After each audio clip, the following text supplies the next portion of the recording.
L'Afrique, l'Afrique de demain, l'Afrique de demain, l'Afrique, l'Afrique de demain, l'Afrique de demain.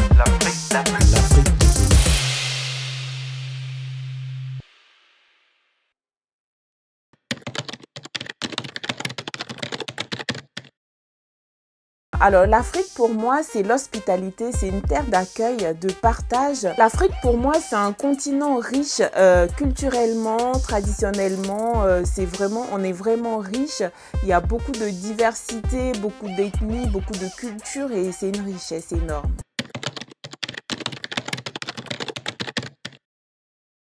Je dirais que le point fort de l'Afrique c'est sa jeunesse et ses richesses. Je m'explique, qui dit jeunesse dit force, ça veut dire que ces jeunes peuvent travailler, peuvent, disons, faire évoluer l'Afrique, aider à développer l'Afrique en travaillant, en créant également. Et du coup, je trouve que la jeunesse, c'est vraiment une richesse et un point fort pour l'Afrique. Je dirais que c'est nos richesses naturelles. Donc en Afrique, on peut y trouver de l'or, du fer, diamants, gaz naturel, du pétrole, ainsi de suite. Donc c'est vraiment ça qu'on a, c'est l'avantage qu'on a face au monde. D'ailleurs, c'est pour ça que tout le monde veut s'accaparer l'Afrique.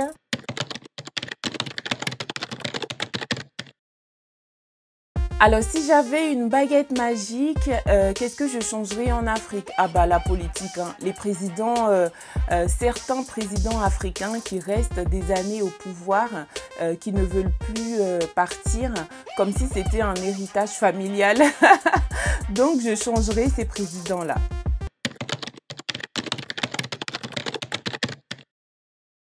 Je dirais que c'était très compliqué pour eux. Ils avaient moins de liberté par rapport à nous aujourd'hui. Ils avaient, je dirais, moins de liberté parce que, en fait, je reste sur liberté parce qu'on sait tout ce qui s'est passé et tout ce qui continue de se passer. Mais aujourd'hui, on se plaint encore par rapport à ce qui se passe, alors qu'en 1920, par exemple, c'était encore plus dur pour nos parents qui vivaient à cette époque-là. Donc, je parlerai de liberté. Aujourd'hui, nous sommes plus libres. Qu'est-ce qu'ils imagineraient pour nous en 2020? Bah, encore la liberté. Je pense que dans leur tête, la lutte ou les luttes qu'ils menaient, c'était pour que nous, aujourd'hui, on soit beaucoup plus libres, en tout cas. C'est mon avis. À l'époque, ils se disaient, on va lutter, on va tout faire pour que nos enfants, nos arrière-petits-enfants soient beaucoup plus libres.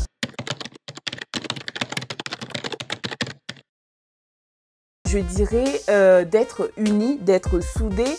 En fait, j'ai plusieurs messages à leur laisser et donc j'ai commencé par être unis. Pourquoi? Parce que par exemple, aujourd'hui, on continue à réclamer le respect alors que pour moi, c'est mon avis, on doit l'imposer. Et donc pour l'imposer, il faut qu'on soit une communauté forte, une communauté unie. Et pour être une communauté unie et forte, il faut se soutenir entre nous.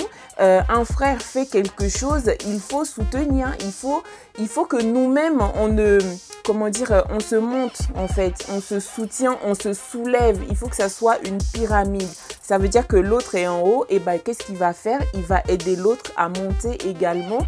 Et donc, quand on sera une communauté soudée, une communauté forte, je pense que le respect, on ne va plus réclamer, on va juste nous la donner parce qu'on aura imposé le respect. J'ai un message, c'est continuons. J'aime beaucoup ce qui se passe en ce moment. En ce moment, il y a le soutien, il y a beaucoup de pages qui se créent. Moi, je suis blogueuse, je suis vraiment active sur les réseaux sociaux et je vois tout ce qui se passe autour, toutes ces pages qui se créent pour soutenir nos frères et sœurs noirs, pour soutenir les gens, les personnes de la communauté qui font des choses extraordinaires, et c'est en les soutenant, en parlant d'eux, c'est à nous en fait d'agir. Il ne faut pas attendre forcément tout le temps l'aide des autres en fait. C'est à nous, si on a une sœur, un frère qui fait quelque chose de formidable, et ben c'est à nous de le monter en haut, à nous de le soutenir, à nous de le valoriser, et c'est en faisant ça petit à petit, et ben on va